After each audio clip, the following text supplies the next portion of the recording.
Galing pa po kaming Montalban, Rizal. Nakita namin online at sinubukan namin at satisfied naman yung pagpunta namin dito.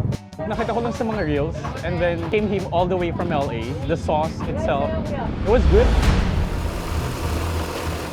Kung gusto niyo masipa ng anghang, sugod na sa kainang ito.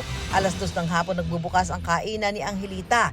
Deadma sa init at siksika ng mga gustong makatikim ng spicy kaldereta niya.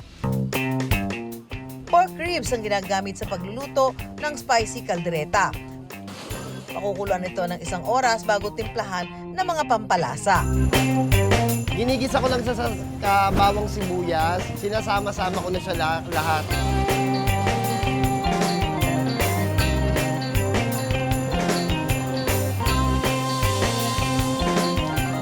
Saka gumagamit ako ng olive oil. Nilalagyan din ito ng keso para mas lumalim ang lasa.